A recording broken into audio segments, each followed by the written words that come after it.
और अगली खबर आयुष्मान भव से जुड़ी, क्योंकि अभियान का आज राष्ट्रपति द्रौपदी मुर्मू ऑनलाइन उद्घाटन करने जा रही हैं। 35 करोड़ आयुष्मान कार्ड बनाने का लक्ष्य इस योजना के द्वारा रखा गया है।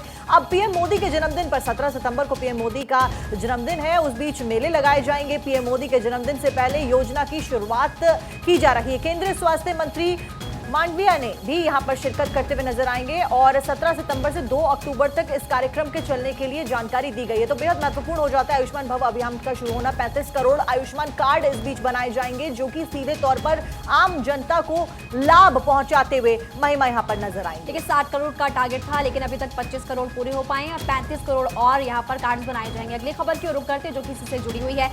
17 सितंबर को प्रधानमंत्री मोदी का जन्मदिन होता है। बीजेपी इस बार 17 सितंबर से 2 अक्टूबर तक सेवा पखवाड़ा कार्यक्रम मनाने जा रही है, जिसके तहत कई कार्यक्रम इस बार आयोजित किए जाएंगे। आज राष्ट्रपति द्रौपदी मुर्मू आयुष्मान भव योजना की वर्चुअली शुरुआत करेंगी। आयुष्मान भव के बारे में मनसुख मांडविया ने बताया कि पहले आपको बताएंगे कि जो उनकी तरफ से जानकारी दी गई है वो आपको सुनाते हैं कि उनकी तरफ से क्या कुछ कहा गया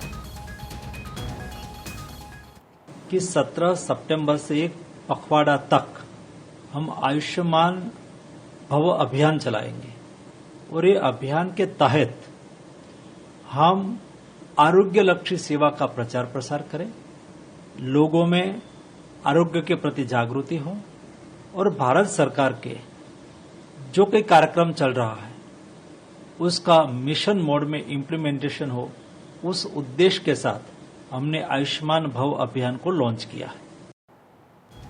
क्या इंडिया अलायंस सनातन का विरोध करने के लिए बना है? ये सवाल तमिलनाडु के शिक्षा मंत्री पोनमुडी के एक स्टेटमेंट के बाद खड़ा उठा है। वहीं देखिए बीजेपी नेता रविशंकर प्रसाद के पोनमुडी के स्टेटमेंट पर पलटवार भी किया गया है। ये पलटवार क्या कुछ है वो भी आपको बताएंगे, क्योंकि देखिए जिस तरह से लगातार आरोप प्रत्यारोप का दौर भी जारी है, ऐसे में क्या कुछ कहा गया है वो पहले आपको सुनाते हैं। इंडिया अलायंस का गठन ही सनातन धर्म के विरोध के लिए बना है और उसे खत्म करना है। मेरे पास उनका इंग्लिश टेक्स्ट भी है, जो उन्होंने उसी सनातन धर्म विरोधी कार्यक्रम में कहा था जिसमें स्टालिन जी मुख्यमंत्री के पुत्र ने सनातन की तुलना डेंगू मलेरिया से की थी और बाद में तो डी राजा ने कहा कि ये एड्स से भी अधिक संक्रामक है, it is worse than AIDS and TB. बस अभियान पढ़ोगे। நம்முடைய இந்த சனாதன எதிர்ப்பு கொள்கையை இந்தியா என்ற இங்கே எல்லாம் நண்பர்களும் சொல்லிவிட்டார்கள். இந்த இந்தியா என்பது ஒரு சனாதன கொள்கைக்கு எதிர்ப்பாக உருவாக்கப்பட்டிருக்கிற கூட்டணி தான் இந்தியா. இதற்குள் கருத்து வேறுபாடு। और अब बात जम्मू कश्मीर की होगी, जहां पर आतंकियों का सफाया लगातार चल रहा है। बात हम करेंगे न्यूज़पेपर की हेडलाइन की। जम्मू कश्मीर में 4200 आतंकियों और उनके समर्थकों की संपत्ति जब्त होने की कार्रवाई भी अब शुरू हो चुकी है। सभी जिलों में थाना स्तर पर आतंकियों की सूची बनाई जा रही है और उसके आधार पर यह कार्रवाई होगी। हालांकि आपको यह भी इसमें जानकारी दे दें कि उपराज्यपाल इसमें चेतावनी भी दे चुके हैं। जम्मू कश्मीर के उपराज्यपाल मनोज सिन्हा पहले ही चेतावनी दे चुके हैं कि आतंकियों के लिए किसी भी तरीके की कोई भी गुंजाइश नहीं छोड़ी जाएगी। उन्होंने इसमें आगे ये भी कहा कि आतंकी तंत्र को पूरे तरीके से नष्ट करना है और यही हमारा लक्ष्य है और इसी लक्ष्य पर लगातार जम्मू कश्मीर आगे भी बढ़ रहा है। आतंकियों को हथियार डालने होंगे, उन्हें कानून का सामना करना होगा। आपको इसकी थोड़ी सी जानकारी और जरा दे देते हैं। दरअसल लगभग 4200 ऐसे लोगों की सूची अब तक तैयार की गई है जिन पर कार्रवाई शुरू हो चुकी है, जिन पर कानूनी शिकंजा कसा जाएगा। जम्मू कश्मीर से भागकर बड़ी संख्या में आतंकी पाकिस्तान और जो गुलाम है वो जम्मू कश्मीर में छिपे हुए हैं। साक्षी बिल्कुल पलक, और आपने दैनिक जागरण की यहाँ पर हेडलाइन बताई। मेरे पास जनसत्ता की हेडलाइन में यहाँ लिखा है, राजौरी में मुठभेड़ में 1 आतंकी ढेर और 1 जवान शहीद। दरअसल सुरक्षा बलों ने आतंकी को मार गिराया, लेकिन इस बीच ऑपरेशन में हमारा 1 जवान और 1 आर्मी डॉग शहीद हो गए हैं।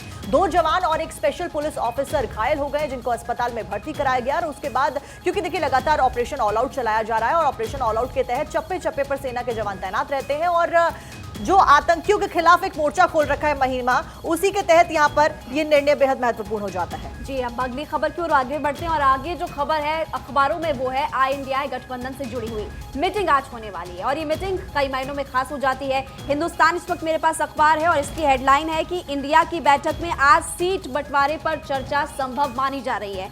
अब देखिए, तृणमूल कांग्रेस के हिस्सा लेने की उम्मीद फिलहाल कम नजर आ रही है। इसमें ये बात भी लिखी गई है, बैठक में तृणमूल कांग्रेस के किसी भी सदस्य के हिस्सा ना लेने की उम्मीद है, क्योंकि अभिषेक बनर्जी ने ट्वीट करते हुए जानकारी दी कि समन्वय समिति की जो आज मीटिंग होने वाली है, जिसमें समन्वय बिठाया जाएगा, 13 को दिल्ली में होगी, यानी कि आज होने वाली। और ऐसे में ईडी ने समन जारी कर उन्होंने ये कहा है कि मुझे समन जारी किया गया, इसलिए पेशी के लिए बुलाया गया, तो हो सकता है कि मैं इस मीटिंग में शामिल ना हूं। तो फिलहाल ये खबर है अखबार में छपी हुई, लेकिन अब देखना होगा कि आज जो कोऑर्डिनेशन कमेटी की मीटिंग होने वाली है आयुषी, वो क्या कुछ निकालकर सामने लेकर आएगी। महिमा, क्योंकि देखिए जब से INDIA गठबंधन बना है, जब से मीटिंग होती है, तो कहीं ना कहीं सवाल रहता है कि क्या इनमें आपस में कोई मतभेद है। क्योंकि देखिए जब जब ये मीटिंग्स होती है, ऐसे में खबरें लगातार सामने आती है कि कभी कोई मीटिंग में शामिल नहीं हुआ। ऐसे आज भी देखिए, अगर आज की मीटिंग की बात की जाए तो ललन सिंह समेत 2 से 3 नेता आज भी ऐसे होने वाले हैं जिन्होंने पहले ही कह दिया है कि वो हो सकता है कि बैठक में शामिल ना हो। क्योंकि देखिए बैठक का जो एजेंडा है वो तो साफ हो चुका है, पर उस एजेंडे में कौन कौन पलक शामिल होता है, क्या कुछ निकल कर आता है इस गठबंधन से, वो भी देखने वाली बात होगी। बिल्कुल आयुषी, आज जो बैठक होने वाली है एनसीपी सुप्रीमो शरद पवार के घर पर होने वाली है, और इस बैठक से पहले समिति के 14 सदस्यों ने एजेंडा तैयार किया है। साथ ही ये भी बड़ी जानकारी है कि पहली बैठक में संयुक्त रैलियों, साझा प्रचार और सोशल मीडिया रणनीति पर यह फैसला होना है। तो आज की बैठक कई मायनों में बेहद खास हो जाती है।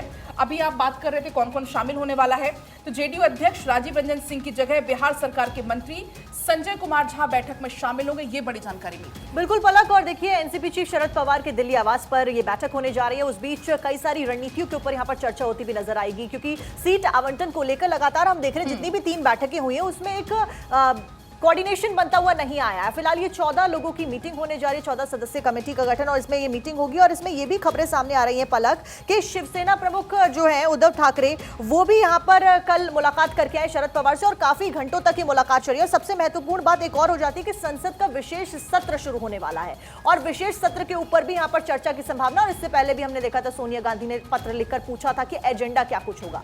और इसी के साथ अगली खबर जो प्रमुखता के साथ में तमाम जो अखबार है उसमें दिखाई दे रही है वो है सुप्रीम कोर्ट थी। सुप्रीम कोर्ट ने नहीं मानी है केंद्र की दलील, और राजद्रोह कानून केस में अब 5 जजों की बेंच में राजद्रोह कानून के खिलाफ याचिकाओं को संविधान पीठ को भेज दिया है। और इसी खबर को प्रमुखता के साथ में दिखाया भी। अगर मैं राष्ट्रीय सहारा की बात करूं तो यहां हेडलाइन, सबसे पहली हेडलाइन ये है कि इस राजद्रोह मामले संविधान की पीठ के हवाले अब कर दिया गया है पलक। बिल्कुल साक्षी, मेरे पास दैनिक भास्कर में ये कॉलम में ये वाली खबर को जगह दी गई है। इसमें साफ तौर पर हेडलाइन दी गई है, राजद्रोह कानून को चुनौती देने वाली याचिकाओं पर संविधान की पीठ सुनवाई करने वाली है। लेकिन इस दौरान संविधान पीठ ने कहा है कि राजद्रोह की धारा 12(124)A अभी भी कानून है। भले ही नया कानून बन जाए, लेकिन नए कानून का पिछले मामलों पर कोई असर नहीं होगा। नया कानून भविष्य के मामलों को ही कवर करेगा। ये काफी अहम बात इसमें कही गई है आयुषी। और बिल्कुल देखिए, इसी के साथ में अगली खबर का एक बार रुख कर लेते हैं। एक देश एक वोटर लिस्ट की तैयारी हो रही है। एक देश एक चुनाव पर कमेटी बताएगी तरीका, राज्यों की लेनी होगी सहमति, और उसको लेकर के देखिए अब सहमति बनती है या फिर नहीं बनती, क्योंकि तमाम सवाल भी क्योंकि महिमा इसको लेकर के खड़े होते हैं जिस तरह से ये नई सूची सामने आ चुकी है। बिल्कुल आप सही कह रही है। तो देखिए यहाँ पर अब सूची सामने आ चुकी है, लेकिन राज्यों की यहाँ पर सहमति लेनी होगी। हालांकि यहाँ पर कई दावपेच भी होंगे, क्या कुछ निकलकर सामने आता है वो भी जानकारी हम आप तक पहुंचाएंगे। लेकिन अब आगे अगली बड़ी खबर का रुख करते हैं, जो आज फिलहाल हर अखबार में छपी हुई है, और इसके अलावा कल चर्चा इसको लेकर के खूब हुई भी थी, खूब बयान भी आए थे। तो आपको बता देते हैं कि नया संसद भवन, स्टाफ की नई ड्रेस। खास बात यह कि नई संसद में अधिकारियों की अब पोशाक बदलेगी। नए लुक में अब संसद के अधिकारी नजर आने वाले हैं। अधिकारी गुलाबी रंग की नेहरू जैकेट पहनेंगे। दोनों सदनों के मार्शल मणिपुरी पगड़ी भी पहनते हुए नजर आएंगे। नई ड्रेस पर कांग्रेस ने अब यहाँ पर सवाल खड़े किए हैं। वो क्यों सवाल खड़े किए आपको आगे बताएंगे। लेकिन देखिए एनबीटी की अगर बात करें तो एनबीटी में फिलहाल हेडलाइन है कि साड़ी में दिखेंगी संसद की महिला कर्मचारी और पुरुष पहनेंगे कुर्ता पजामा। तो 18 को होने वाली विशेष सत्र की तैयारियां फिलहाल जोरों शोरों से शुरू हो चुकी है। लेकिन इस ड्रेस में दावपेच क्या है, इस ड्रेस की अगर बात करें तो यहाँ पर एक कमल का फूल फिलहाल लगाया गया है, जिसको लेकर के अब लगातार सवाल खड़े करे तमाम कांग्रेस पार्टी ने भी यहाँ पर सवाल खड़े किए हैं। बिल्कुल महिमा, कांग्रेस ने कहा है कि कमल ही क्यों, मोर या बाघ क्यों नहीं है। तो इस तरीके से अब कांग्रेस की तरफ से बयानबाजी का दौर शुरू हो गया है। दैनिक जागरण मेरे पास है और इसमें ऊपर ही लिखा हुआ है, कांग्रेस ने कहा कमल ही क्यों, इसकी जगह मोर हो सकता था, बाघ हो सकता था, वो क्यों नहीं लगाया गया। दरअसल नई वेशभूषा में कमल के फूल और खाकी रंग को काफी तवज्जो दी गई है। इस पर अब बयानबाजी का दौर शुरू हो गया है और ये जो नई कॉस्ट्यूम है, नई जो ड्रेस है, वो निफ्ट ने डिजाइन की है। सचिवालय के कर्मचारी बंद गले के सूट की बजाय अब मेजेंटा या फिर गुलाबी रंग की नेहरू जैकेट में नजर आएंगे, जैसा कि महिमा भी अभी जिक्र कर रही थी। और ये तस्वीर भी आपको हम लगातार दिखा रहे हैं, ये वही ड्रेस है, आप अपनी टीवी स्क्रीन पर भी वो ड्रेस देख सकते हैं। साथ ही ये भी बड़ी जानकारी इसमें है कि संसद भवन के टेबल ऑफिस के स्टाफ यानी कि सदन में स्पीकर के सामने बैठने वाले कर्मचारी भी इसी वेशभूषा में नजर आने वाले हैं। इनकी शर्ट भी गुलाबी रंग की होने वाली है।